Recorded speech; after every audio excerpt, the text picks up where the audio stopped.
Está con nosotros el doctor Nicanor Duarte Frutos. Me liquidó ayer porque una palabra dije mal en guaraní. Una palabra nomás dije mal y me envió ahí un audio mandándome a la China por eso. ¿Qué tal, doctor, presidente? ¿Cómo estás? Muy bien, Santiago. Un placer estar contigo, con la teleaudiencia. Añeja, doctor, la añeja la guaraní. No, importante eso. El guaraní es una lengua oficial. Sí. Te voy a contar una anécdota. 20 de abril del 2003. Sí. Y me eligen presidente de la República y Telefuturo le tenía a mi mamá. La tarde en que me eligen presidente de la República. Y recuerdo bien que Óscar Acosta le dice a mi mamá, que vive todavía, 83 años tiene mamá. Y mamá, qué feliz ha de estar doña Nalita, tu hijo habla tan bien el guaraní, dice. Y le responde mi mamá, habla castellano, pero la guaraní, pero vamos a aprender eso. Sí, totalmente. Doctor, vos sabés que eso que mencionaba Robert antes de irse, era algo que me venía haciendo ruido en la cabeza en este tiempo. Y decía, ¿cómo va a construir Nicanor su discurso para con sus 80.000 electores sin que se interprete como el tomar un cargo que le ofrece Mario Abdo Benítez, que conversa y negocia con el presidente electo por encima de esos 80.000 votos de la voluntad popular? ¿Cómo queda el electorado, doctor? Primero le escuché a Roberto, que es un gran amigo. Su hermano trabajó conmigo mucho tiempo, Ángel Sosa. Y me parecía una contradicción lo que sostenía, porque justamente Roberto y ABC Color, yo respeto la libertad de expresión, son los que sostenían todo el tiempo que yo no podría jurar que nunca podría ocupar mi banca de senadores. Y resulta que ahora se pregunta él qué va a pasar con la voluntad popular. Justamente esa voluntad popular fue ignorada, esa voluntad popular fue devaluada y despreciada, de modo que finalmente me escamotean la banca que me corresponde. Yo no puedo hoy renunciar a nada. Acá no hay renuncia de una banca por un cargo. No. Primero, la banca no la tengo. Segundo, ni siquiera es una banca en expectativa. Es una banca usurpada, aplaudida por ciertos medios y que luego, en un acto de arbitrariedad, de injusticia y de desconocimiento de la voluntad popular, le cede a una persona que no fue electa ni proclamada. Luego, yo no tengo la banca, ni siquiera es una banca expectativa, padezco de una gran arbitrariedad, porque no solo me negaron a mí a ocupar una banca que la ganamos legítimamente, sino justamente hay una burla y un desconocimiento de los más de 75.000 votos que tuvimos en las internas coloradas en un movimiento independiente. Entonces, interín nosotros podamos construir los votos, porque yo conozco esta película, porque es la segunda vez que estoy pasando, hace 10 años que me persiguen, hace 10 años que buscan mi proscripción política, y es la segunda vez que veo esta película, conozco el libreto, y creo que podría tener el mismo final de la primera película. Entonces el presidente me pide que yo contribuya, colabore, interín, como yo le dije al presidente Mario Abdo Benítez, voy a seguir disputando la legitimidad de la banca. Yo no estoy renunciando a una banca, porque se renuncia a lo que se tiene. Y vos no vas a ir a decir, yo soy parte de esta banca, asumo esta banca. No puedo. No puedo si la banca, inclusive, ni siquiera dijeron, no, esperemos qué pasa después del 15 de agosto y dejemos esta banca en expectativa. No convoquemos a Mirta. No, convocaron y entregaron mi banca. O sea, mi banca ni siquiera está en expectativa. Y yo soy un hombre político, soy un hombre de Estado. Me formé en la administración pública y en la vida política. Y el presidente, agradezco la confianza del presidente Mario Abdo Benítez, somos movimientos aliados y voy a estar con el presidente, siempre dije, sin banca o con banca, porque el presidente Mario Abdo Benítez representa también una idea, no solo un electorado, no solo una lucha, sino un pensamiento con respecto al Estado, a la reivindicación política, Doctor, el manejo de la participación popular, la lucha por los intereses comunes. Doctor, ¿y vos crees que esa lógica que vos mencionás en este momento es la misma manera en la que decodifica tu electorado? ¿Crees que en este momento tus 75.000 electores dicen, por de pronto más va a ir a Yacyretá? En realidad no es una actitud entreguista de Nicanor. No, entienden bien, que me pongan los votos.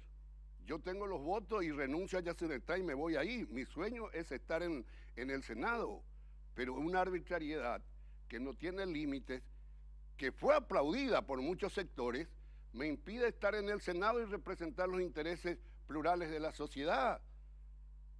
¿Por qué yo no tendría que aceptar la confianza del presidente Mario Abdo Benítez para ocupar un cargo muy importante en el momento que estamos viviendo en el país? Y no solamente ocupar ese banco, ser portador de un permanente trabajo político y de gestión para legitimar y proyectar el gobierno del presidente Mario Abdo Benítez. ¿Y cómo vas a hacer para seguir peleando por la banca mientras sos titular de Yacyretá? ¿Cuál es el camino a seguir para pelear por tu banca?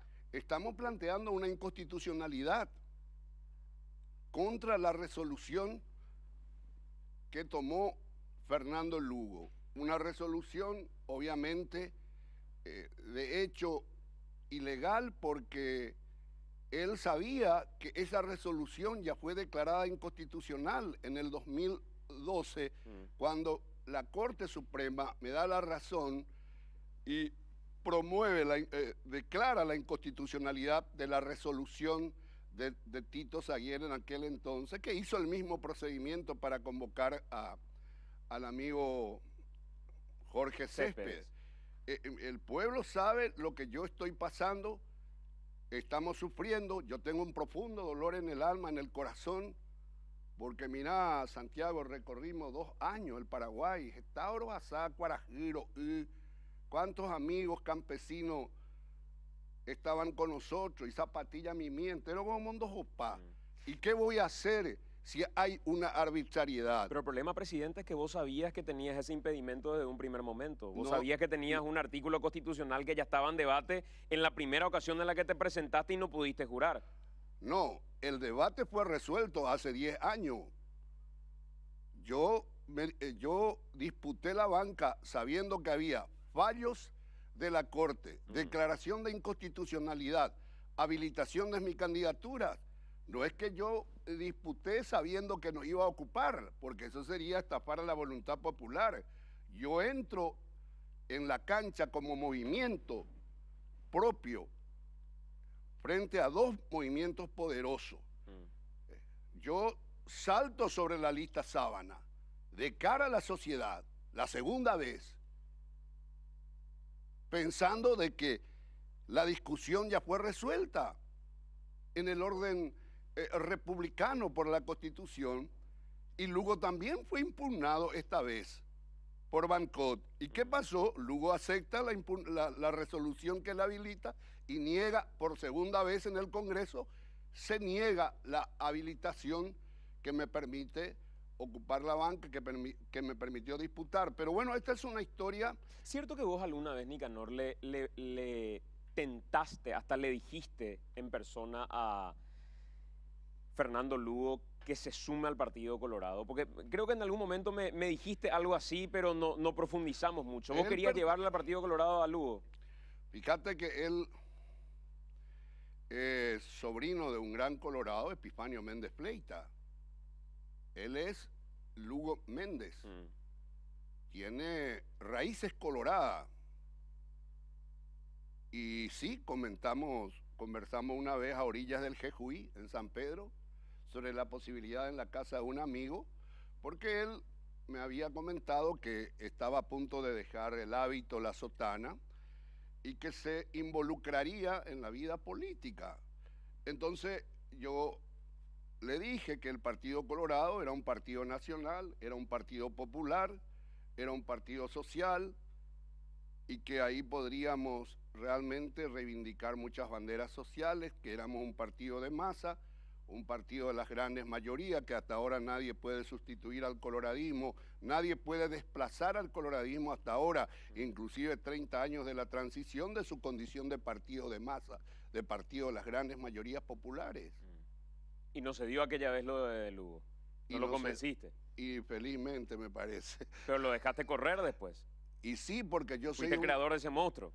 Yo no digo que sea un monstruo, yo soy un republicano, he demostrado que soy un demócrata y que apuesto a la voluntad popular, a la soberanía popular, como modo de resolución de normas oscuras o grises para determinar quiénes van a ser los representantes del pueblo, quiénes van a representarnos, quiénes van a ejercer la autoridad representativa. Y eso lo he demostrado reiteradas veces y sigo sosteniendo la misma posición, aunque muchos amigos en el partido obviamente me reprochan con razón por haberle dejado que participe. Conversaste con Mario Abdo Benítez, fuiste hasta su casa y en esa reunión en su casa, previo al viaje a Bolivia, se resuelve finalmente tu ida a Yacyretá, o en ese momento nació la propuesta de Mario Abdo Benítez. ¿Cómo nació la opción Yacyretá? Porque yo recuerdo haberte preguntado ya sobre Yacyretá y sobre el Ministerio de Educación. Pero ¿en qué momento nace lo de la entidad binacional? Bueno, todo ocurrió en la conversación en La Paz. En realidad veníamos conversando con el presidente, pero siempre sostuve la esperanza de que podíamos tener los votos. El domingo o el sábado, cuando se hace el juramento, hubo una duda, se empezó a plantear lo que dice la Constitución, y en realidad se podría interpretar de otra manera, pero yo mismo en ese momento les dije a los compañeros que si hay una duda constitucional, no hagamos ningún procedimiento y que esperemos el momento para preservar el gobierno del presidente Mario Abdo Benítez, para preservar lo que siempre el movimiento Añeteté tomó como bandera, el respeto a la institucionalidad. Y bueno, y ahí probablemente, porque no atropellamos en el lenguaje más llano, que a mí eso no me gusta, tal vez ahí perdimos la oportunidad de jurar, y aunque juráramos en esas condiciones, no íbamos a tener legitimidad. Pero bueno, yo siempre, con muchos defectos, trato de respetar las normas y las reglas. Y sigo pensando que en algún momento puedo ocupar mi banca, mientras voy a colaborar con el presidente, porque en Yacyretá hay muchas cosas que revisar, muchas cosas que evaluar, y especialmente defender la posición del presidente Mario Abdo Benítez, que siempre sostuvo que la construcción del brazo Añacuá debe pasar por la aprobación del Congreso Nacional, porque en estos días escuché que el presidente supuestamente cambió de opinión. No, el presidente se mantiene en la misma posición, que la maquinización del brazo Añacuá necesita de aprobación del Congreso.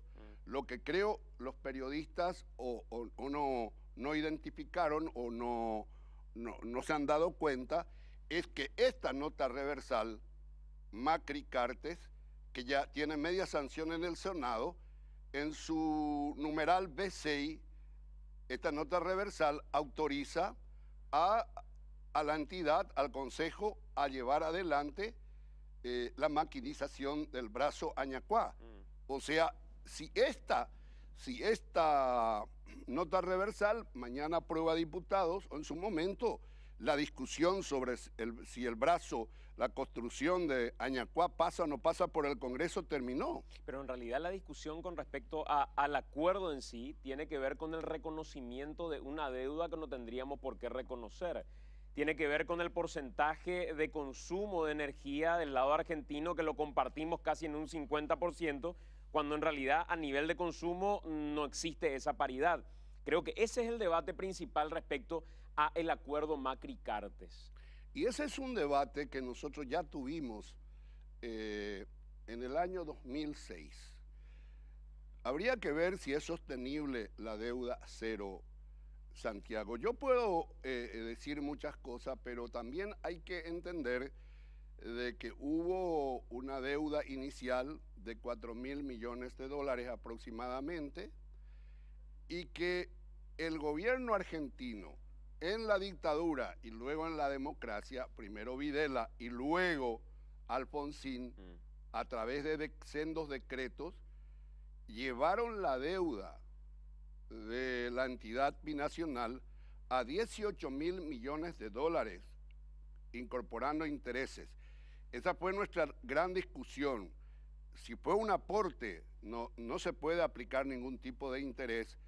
Y finalmente creo que la deuda queda 4.000 millones de dólares y va a pagar la deuda quien consume, porque quien consume es el que va a proveer los recursos. Si nosotros hoy consumimos 5%, Argentina 95%, en términos reales, el que va a pagar la cuenta es evidentemente el que consume. Lo que yo empezaría a discutir es ¿cuál es el futuro de la política energética, Santiago? Estudios de jóvenes que en estos días estuvo con, creo que en Telefuturo, con Estela, son jóvenes que están haciendo una investigación de la energía renovable, de la energía limpia, energía más desarrollo, y ellos hablan de que seguimos en este ritmo de crecimiento económico, de proceso de industrialización y el consumo de energía que aumenta 8% anualmente. Cada año el consumo del pueblo, incluyendo obviamente el comercio, las industrias que tenemos, hay un crecimiento del 8% anual del consumo de energía en el Paraguay. Entonces, en el año 2035, 34, 36, el Paraguay tendría ya déficit de producción de energía para sostener el consumo interno. Yo sin cerrar el caso Añacuá y esa discusión, veía hoy y tenía un análisis hecho por la Universidad Nacional de Asunción, por sus estudiantes, con relación de a la Facultad de Tecnología. No, estoy hablando de otro punto, un pronunciamiento que hicieron declarando incluso personas no gratas para la Universidad Nacional de Asunción a los senadores que participaron de la sesión que aprobó el acuerdo entre Macri y Cartes. Y quiero mencionarte eso, antes lo tengo a Enrique. Enrique, adelante. Sí, solamente para trasladar una consulta al presidente Nicanor Duarte Frutos. Con estas proyecciones a futuros que se hacen, las negociaciones, las políticas que tienen que implementarse en Yacyretá, ¿cómo va a poder ejecutarse todo eso, siendo que el cargo de alguna manera lo está presentando como un interinazgo? Ya que si sale aquella acción a favor en la Corte Suprema de Justicia y hay números en el Senado, deja todo y va al Senado, ¿cómo quedarían esos proyectos a mediano y largo plazo en Yacyretá? Primero, yo no voy a Yacyretá para cumplir mi voluntad. Este es un realineamiento de actores políticos que ocurre en cualquier gobierno. Acá hay parlamentarios que inclusive renunciaron a su banca en un realineamiento político para cumplir objetivos de un gobierno. Renunció Bin, su banca, renunció Durán, su banca, justamente para trabajar por un objetivo que marca el presidente de la República. El hecho de que yo mañana salga de Yacyretá no implica, mire, que los procesos se interrumpen, porque los procesos no van a ser autónomos. Yo me voy a Yacyretá para cumplir las directivas y el pensamiento del presidente de la República. Yo puedo salir. Yo tuve 3 directores de Yacyretá en 5 años. Primero fue Frete Escario, segundo fue Recalde y terminó Pulsarubi, y fue el momento de las grandes obras, fue el momento de la terminación de Yacyretá después de 20 años de atraso. No tiene absolutamente nada que ver que un funcionario, en este caso sería yo, si mañana me dan la banca, que no creo mucho, porque yo conozco esta historia, y es muy difícil, Enrique y Santiago, soportar tanto manoseo, tanta humillación, ir al Senado, tu familia expectante, tus hijos, tu pueblo, y te manosean y te humillan y regresas a tu casa. Yo tengo el corazón dolido y no quiero someterle más a mi familia, a mis hijos, al pueblo, a tanta humillación. Tengo la esperanza en lo que dice la Biblia: los humillados serán enaltecidos.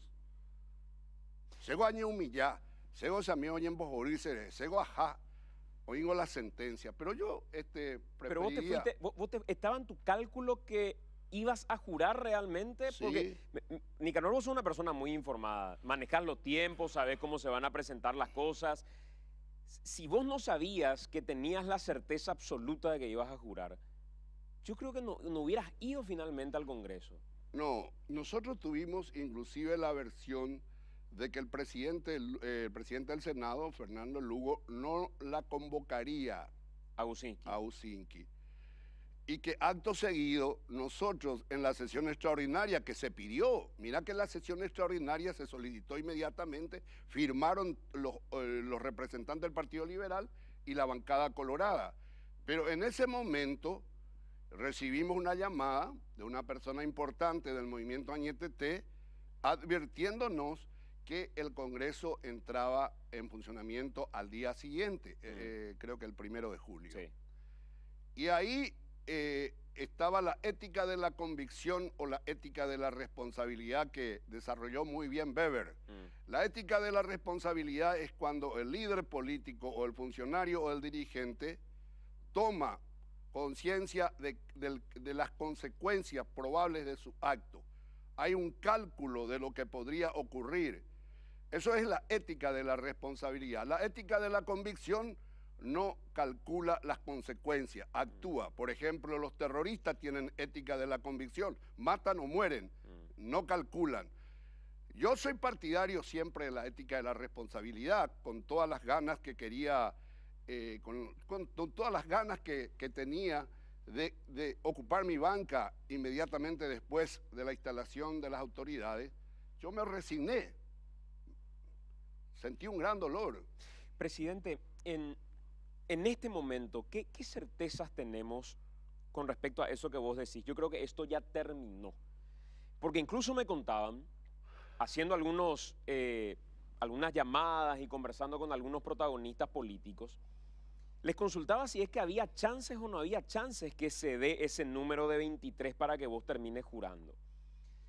Y 2 protagonistas políticos muy importantes me decían: nosotros ya conversamos con Nicanor y le dijimos, vamos a gestionar, presidente, y vamos a buscar. Y vos le respondiste, opámaco asunto coa. Así eso de presidente. No. Ellos me dicen, cuando corre la información de que yo voy a ser director de Yacyretá, y para ver algunos más jura. Entonces me llaman algunos amigos y dicen, ahorita la voto. Jaraca, ahorita la voto a eso. Probablemente o cambiate con el escenario dentro de 21 días y que tú ya con la voto, dice. Entonces me llaman otros amigos, a medida que era inminente el anuncio del presidente que yo iba a hacer. Oye, tú me lo mitas. Oye, tú lo mitas hace ese de noy. Y para ver, no hay a jurar y cuál curi. Anga dice, ahorita la voto. Entonces le dije a un amigo muy cercano al presidente, che, después el problema es eso. Mi sueño es ocupar la banca. Se puede obtener una nota. Nicanor venga a ocupar la banca. 24 firmas, jajata copijarepe a jurar eso. Pero no me lleven al manoseo de vuelta, porque ya pasé esto, ya conozco esta historia. Hago ave o cartela problema ahí. Lo mitad sé cuál ligágina de rebotetón, pero así es la política. Cartela problema con la pena. Y obviamente, pero yo asumo esta situación. Y dentro de Colorado Añetete era ese también el problema desde un primer momento. No vamos a estar con secreto acá, Nicanor. Carter era el problema desde un primer momento. Yo creo que vos, la última vez que tuvimos la ocasión de charlar con vos aquí en el programa, fuiste muy comedido respecto a eso, porque otro era el escenario. Pero hoy, ya habiendo pasado ese momento, Cartes fue la piedra en el zapato como para permitir que vos finalmente jures. Eso era muy claro. Obviamente, hay un pensamiento lógico que yo obviamente no comparto. En la política no hay pensamiento lógico. No hay acto que provoca necesariamente otro acto idéntico. No porque Nicanor jura, Cartes tendría o ya tenía la certeza de que va a jurar. Eso sería cierto si estuviéramos en la matemática, en la física, pero la política es el mundo de los grandes conflictos, de la inestabilidad. Es el arte de la intransigencia y es el arte de la transacción. En ese arte de la transacción había una persona muy cercana a Horacio Cartes que me aseguraba en todo momento que ellos pretendían una conversación con vos. Y pretendían una conversación con vos para articular un frente de combate ya SUP contra Mario Abdo Benítez, porque ellos notaban claramente que en realidad el impedimento a Nicanor era el impedimento de Cartes o a Cartes de fondo. ¿Te contactó Cartes en este tiempo? ¿Te buscó en este tiempo como para conformar un frente? Yo no tengo ningún problema de comunicación. Hace rato que no hablamos con el presidente, le envió un mensaje en su cumpleaños. No recibí ninguna propuesta de enfrentar a nadie. Es más, mi posición es clara. Nosotros hemos cuestionado el modelo empresarial. Nosotros hemos cuestionado, y está en un librito donde traspolamos todo lo que hemos pensado en la web de nuestro movimiento. Hemos cuestionado la actuación de gerentes que han pretendido arrogarse mayor moralidad que los políticos, que los líderes, y habría que analizar realmente cuál ha sido la gestión. Nosotros creemos que el Estado necesita conducción política, lo cual no significa que los técnicos deben ser desplazados o maltratados. Yo tuve técnicos de gran prestigio en mi gobierno, pero la conducción política tenía la obligación de bajar las líneas mirando los intereses generales. Y lo que está haciendo el presidente Mario Abdo Benítez hoy, y que algunos agoreros pintan como que viene la catástrofe, es la reivindicación de los actores políticos en la administración del Estado, sin desconocer el diálogo fluido y permanente con los empresarios y la participación de los técnicos que tienen saberes específicos, que tienen patriotismo en el gobierno del presidente Mario Abdo Benítez. Presidente, ¿qué certezas tenemos hoy en esa línea que Nicanor Duarte Frutos no va a convertir Yacyretá en su seccional colorada, en su puesto comando de su movimiento? Con las contrataciones, con el dinero de Yacyretá, con la plata de la binacional, ¿qué certeza tenemos que Nicanor Duarte Frutos va a tener una conducción de respeto a lo técnico y que no va a terminar convirtiendo Yacyretá en una institución politizada? ¿Se puede tomar agua? Sí, un poco de agua para el presidente, por favor. Siempre respeté a los técnicos. Yo creo que los técnicos tienen un espacio importante en el Estado porque cada día el Estado, su función requiere de saberes específicos. El ingeniero me puede decir cómo hay que hacer los puentes, pero dónde se van a hacer los puentes es decisión del presidente. El economista me puede decir, mire, este es el presupuesto, tenemos el cálculo de inflación, esto, el déficit fiscal esto. Nosotros creemos que hay que hacer esto, reducir esto, invertir esto. Yo le voy a decir, mire, señor ministro, le agradezco mucho su diagnóstico de cómo vamos a usar el presupuesto y qué vamos a priorizar. Es decisión de la conducción política, porque la conducción política tiene que mirar el interés general. Pero yo fui ministro de Educación. Pueden ver los archivos. Pueden ver los archivos. Cuando fui ministro de Educación, en el año 1993, empezamos a sanear, sacamos 44 supervisoras y miles de planilleros. Como presidente de la República, nosotros no terminamos mal, terminamos con superávit fiscal 5 años. Desendeudamos el país por 240 millones de dólares. El crecimiento económico promedio fue de 5%. Y las recaudaciones se quintuplicaron bajando los impuestos de 30 a 10, formalizando la economía. Pero, presidente, mi pregunta no tiene que ver con dónde poner el puente o dónde construir tal o cual obra. Mi pregunta es, y reitero, ¿qué certeza tenemos hoy todos, qué certeza tiene la gente en general, que Nicanor Duarte Frutos no va a convertir en supuesto comando la entidad binacional Yacyretá, contando con los recursos como para contratar a toda la tropa? Porque nunca lo hice. Te hice este comentario y esta cita justamente para resaltar que mi trabajo, yo soy un servidor público, mi carrera es hombre de Estado. Yo puedo ocupar la función que la patria me pida, porque yo soy un hombre que eligió la formación en humanidades, en ciencias sociales, y eligió la carrera política, y soy un hombre de Estado que administró el ministerio 2 veces, el partido, administré el Estado paraguayo con todos los ministerios. Y hermano, después de 17 años estoy de pie. Esto no pretende ser ninguna sobreestimación. Es difícil después de 17 años estar en la carrera política con todas las infamias y los poderosos enemigos que tengo. O sea, yo no me voy a ir a una institución a esta altura de mi vida para torcer o para hacer lo que nunca quise. Soy un hombre político. Primero voy a ir a revisar justamente las tercerizaciones que están en Yacyretá. Las tercerizaciones son en muchos casos una gran repartija de plata a amigos, parientes y otros adjetivos que no voy a usar. Vamos a revisar las licitaciones de la reparación de las turbinas.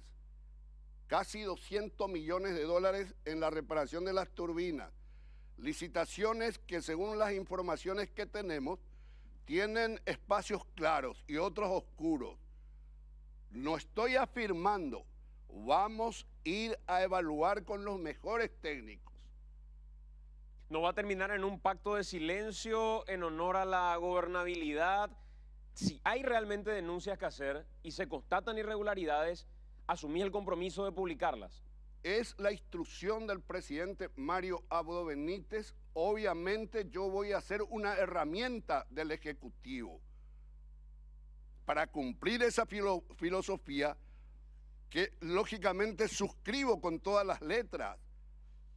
Orenio la Yacyretá Guaré, salimos con el mismo plantel de funcionarios.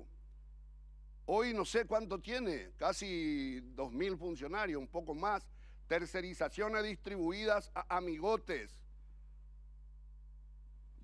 Vamos a ir a ver quiénes trabajan, quiénes no trabajan.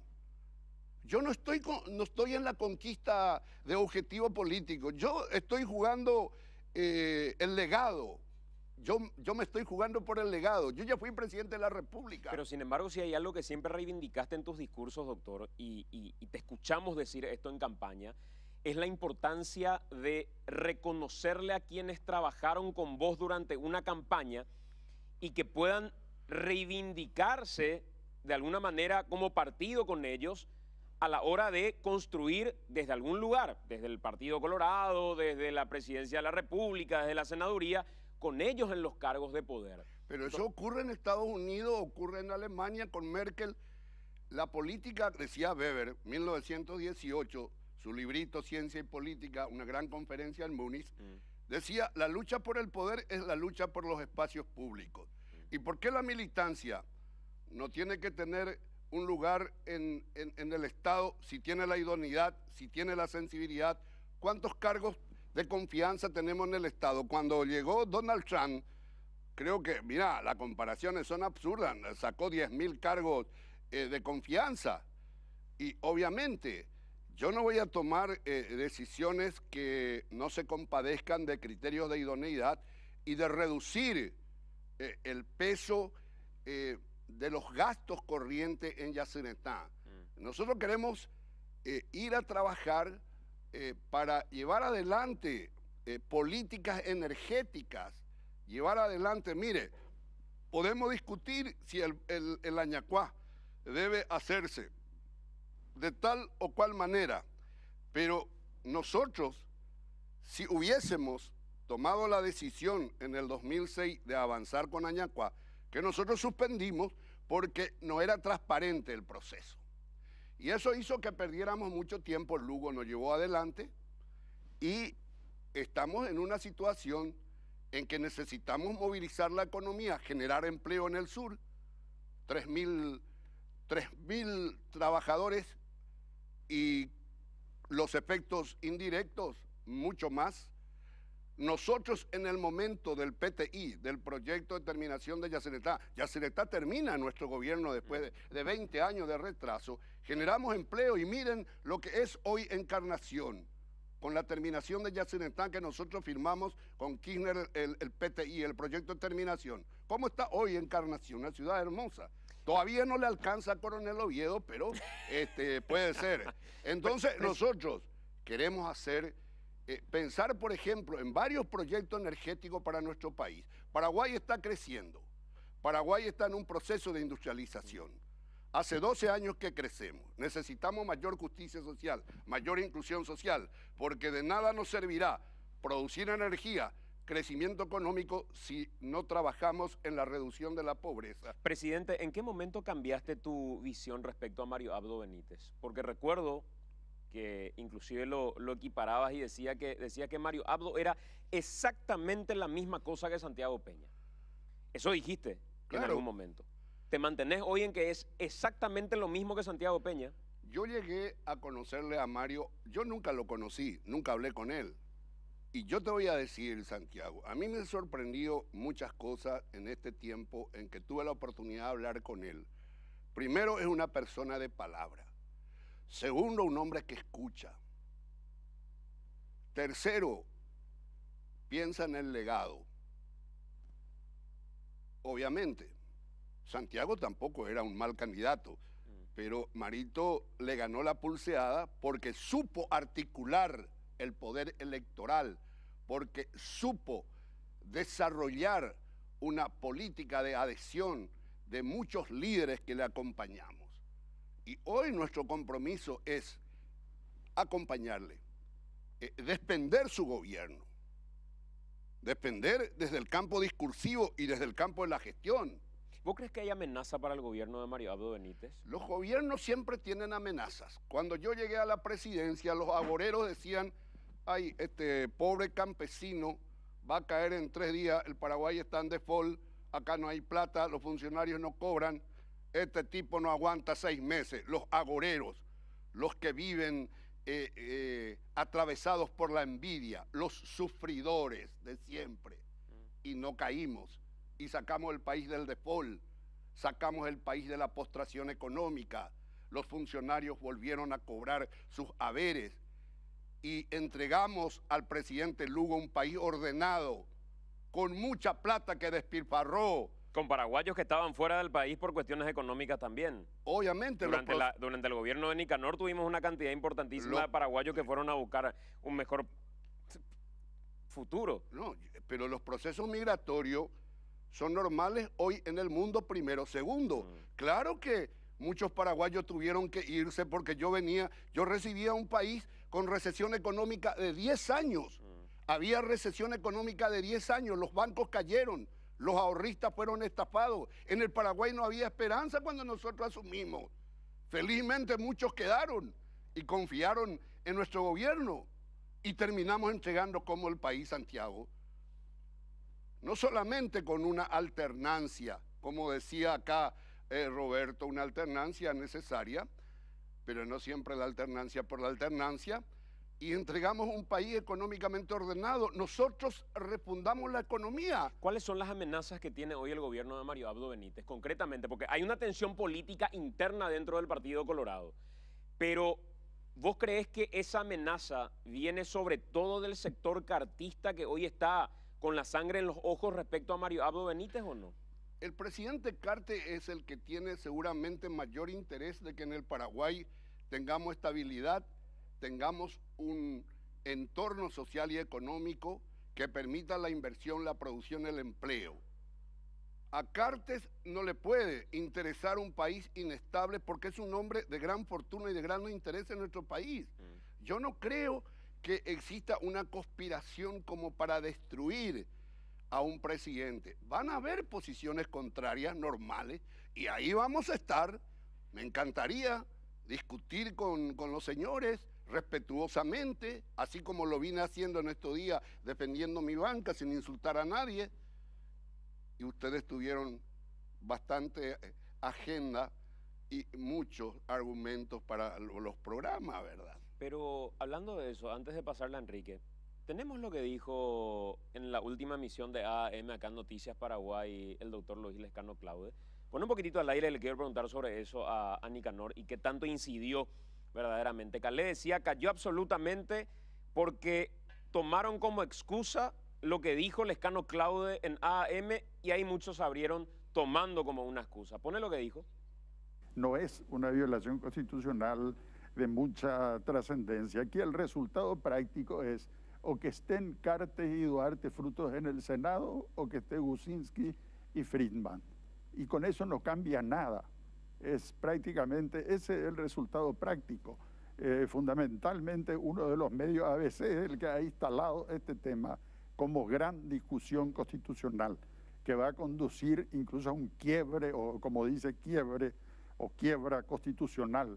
Y no es el tema, este no es un tema, sino ¿qué cambia con que estén ellos dos o estén los otros?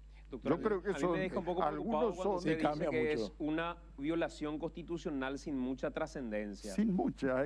Si es una violación, es una violación. No, pero hay que tener en cuenta acá las grandes violaciones constitucionales fueron lo que se llamó juicio político a Lugo, el juicio a Curuguatú, por ejemplo, ese juicio con las violaciones de todas las garantías constitucionales. Esas son violaciones constitucionales importantes. Esto es algo intrascendente por el resultado. El resultado va a ser que Cartes y Duarte y Frutos estén en el Senado o estén Gusinski o Friedman.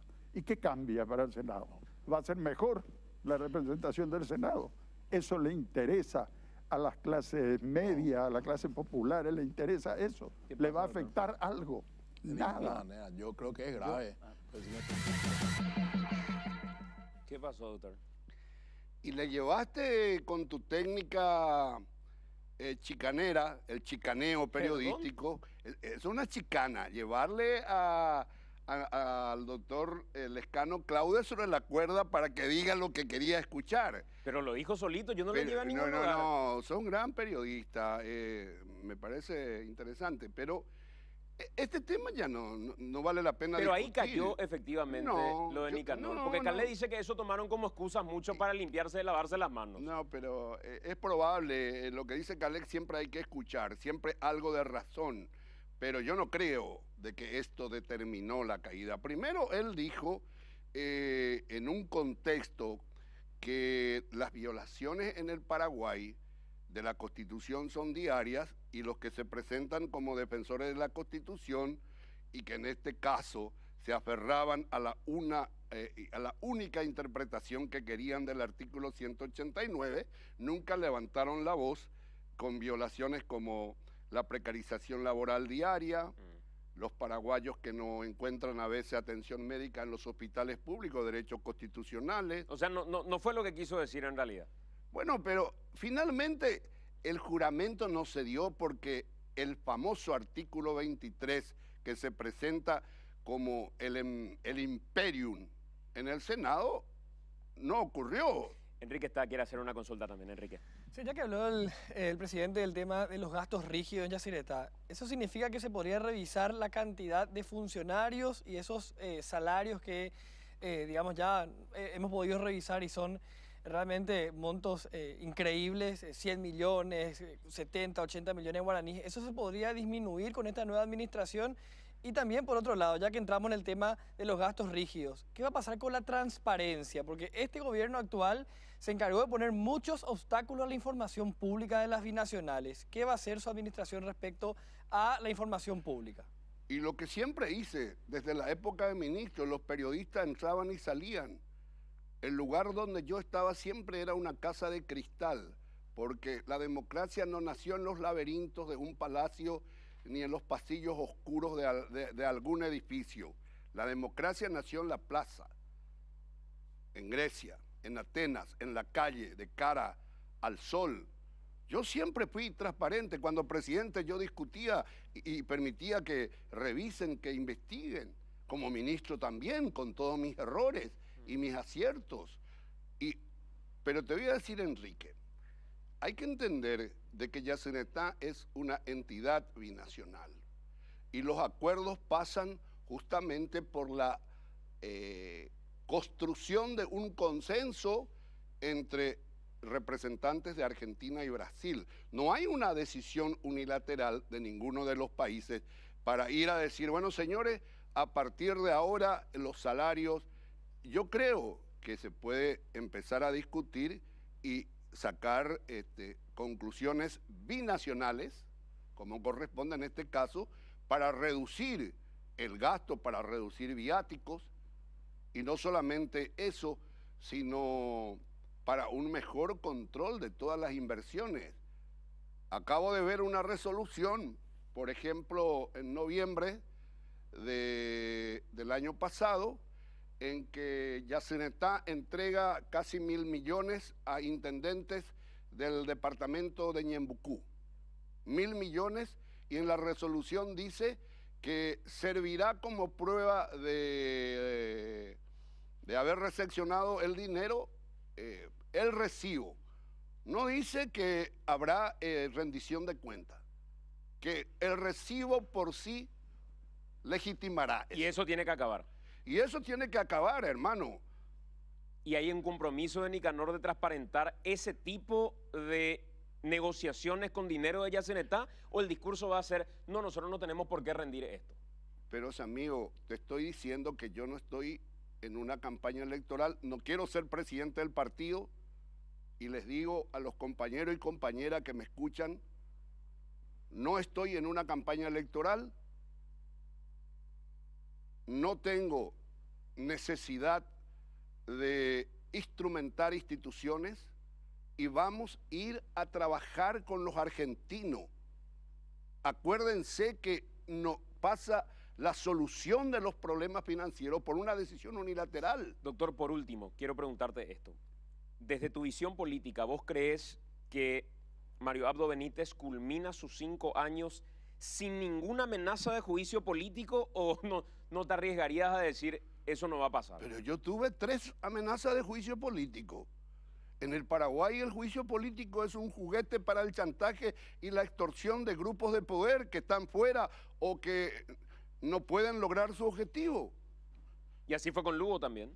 Sí, así fue con Lugo, pero Lugo fue tan incapaz que sus propios compañeros que le llevaron al poder terminaron echándolo. O sea que Mario Abdo tiene que poner en el presupuesto Todos juicios políticos. Todos los presidentes que llegamos al gobierno en una república con una constitución que establece modos de elección y destitución de las altas autoridades, obviamente esas son situaciones lógicas. Pero yo te voy a decir, creo que este gobierno va a hacer una gran gestión y que vamos a desarrollar un periodo importante de construcción de la unidad, de la pacificación, de la pluralidad, aun cuando los problemas, los conflictos y las amenazas subsistan, son naturales. Doctor, gracias por acompañarnos. Agradecido, Santiago, y espero que tome un curso de guaraní. De guaraní, sí, voy a tomar un curso de guaraní. Una palabra fue. A Enrique le vamos a hablar guaraní también. Hacemos la pausa. A la vuelta de la pausa venimos con más de esta edición de AM.